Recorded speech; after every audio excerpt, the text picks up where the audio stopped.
Imagine these two scenarios. The first one is this. You're on duty and you get a phone call from Internal Affairs.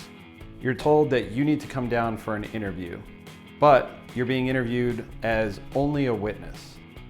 The second scenario is similar, but it isn't IA calling. It's a detective telling you that you're going to be interviewed as part of a criminal investigation. You're told you're only a witness, but you're read Miranda. Should you call your representation in either scenario? I'm Steve Serbalik, and I'm a panel attorney for A.R.S. in Arizona.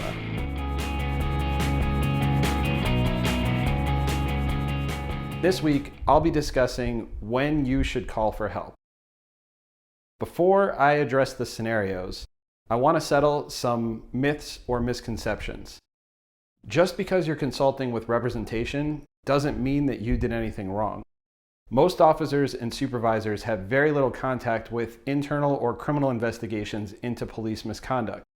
And as a result, there's an incorrect belief sometimes that if I just go in and answer the questions, I'll appear cooperative. But if I call representation, it sends a message that I did something wrong. This is false. When we get calls related to investigations, representatives help gather facts and articulate what you know as quickly and clearly as possible.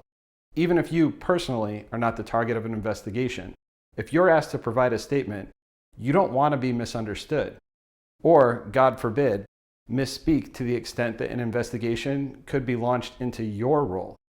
When I talk with clients facing an interview, or train reps on how to prepare interviewees, the focus that we have is organizing statements to be clear and helpful.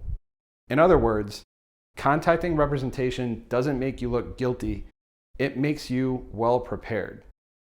The second misconception is that representatives don't want to be called if you're a witness only.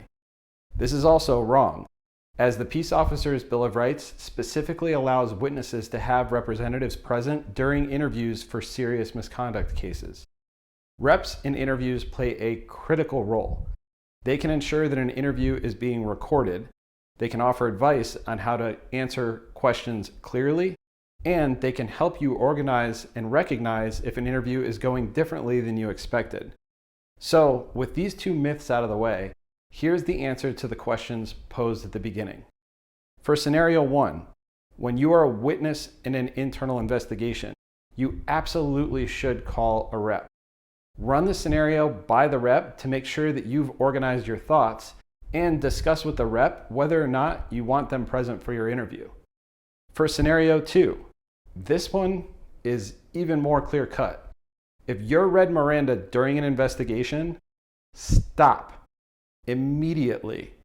Call a lawyer, even if you did nothing wrong. The rules for conduct for criminal investigations are completely different than those in place for internal investigations. You're being told that you have the right to a lawyer. ASCOPS provides our members with legal representation. Take it. I always want to have officers call me if they're read Miranda, even if the officer is told that they are, quote, just a witness. That's not saying that I'll always advise against consenting to the interview in the end. In fact, in the majority of cases, I end up recommending that officers provide statements. But no one should ever give a statement after Miranda without discussing the matter with their lawyer first. If you have questions or comments, please leave them below. Like, subscribe, and turn on notifications to help my channel grow. Please share this video with others that you know may find it helpful, and be on the lookout for future videos which come out every Sunday at 5:30 p.m. Arizona time. I'm Steve Serbalik. Thanks for watching, and stay safe out there.